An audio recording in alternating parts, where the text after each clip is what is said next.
Continuando a divagar sobre autores clássicos e relacionados à ideia de contrato social, chegou o momento de falar de John Locke.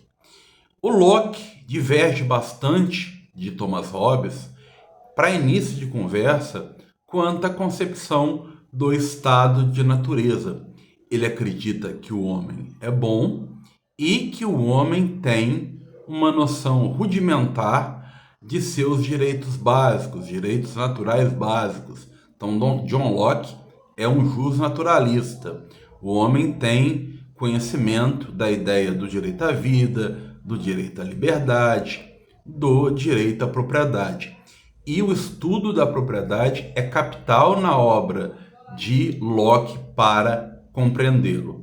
A passagem para o Estado Civil, o contrato social, é justamente para legitimar o Estado e para garantir e justificar esses direitos naturais.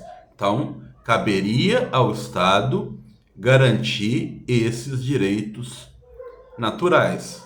Bem, em John Locke é importante conceber o seguinte: ele é um autor que se posta contra a aliança nobreza, senhores feudais, igreja, e ele é um autor que, digamos, exalta, está muito atrelado ao discurso burguês. E o burguês se julga superior aos nobres porque ele produz, ele não é perdulário, ele trabalha.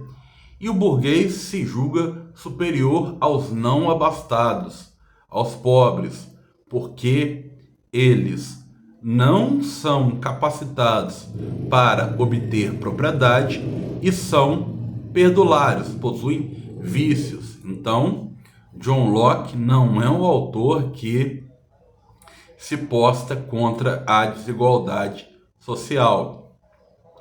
John Locke é um autor que é muito referenciado na construção de um Estado liberal. Um Estado liberal, ele não intervém de maneira exagerada na sociedade. Cabe o direito de resistência contra ordens injustas, excessos dos governantes, algo que não era admitido por Thomas Hobbes. Então, cabe aqui falar no direito de resistência. O governante tem limites, então o Estado tem limites. É uma concepção que se aproxima muito da ideia de Estado moderno, de Estado de direito, na qual o Estado tem limites e os indivíduos têm um catálogo de direitos. O contrato social tem como grande base garantir os direitos naturais, mas, sobretudo, a liberdade. E aqui é importante entender, sem ingenuidade, o que Locke vai conceber como motivo, gênese para a propriedade. Inicialmente, ele acha que a propriedade é limitada porque ele está lidando com um período da história onde não se conhecia a infinitude de propriedades, a infinitude de estados que hoje se conhecem. Ele vai dizer que a propriedade ela é fruto inicialmente do trabalho, mas vai em obras posteriores admitir a propriedade como algo que tenha origem na especulação.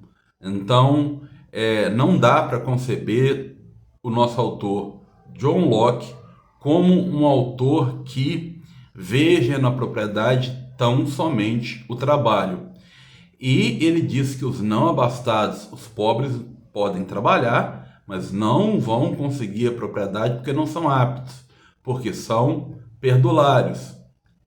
O pensamento típico de um Estado liberal que não se preocupa de maneira sólida com o bem-estar social e a desigualdade social. É um governo que não pode ser opressor, reiterar a ideia do direito à resistência. É um governo onde as leis são conhecidas e os juízes são imparciais, ou seja, John Locke pensa num Estado que já tem separação de poderes. Reitero, o burguês é superior aos nobres e ao povo. E John Locke, ele foi um autor muito celebrado nos movimentos iluministas e especialmente em grandes revoluções. A Revolução Gloriosa na Inglaterra de 1868, a Revolução Francesa de 1789 e a Revolução Americana de 1776. De alguma forma, o arcabouço destas revoluções teve como base o discurso de John Locke da necessidade de existência de um Estado e da existência de um Estado com limites, sem arbitrariedade. No que tange John Locke, de uma maneira sintética, é isso que eu tenho a dizer.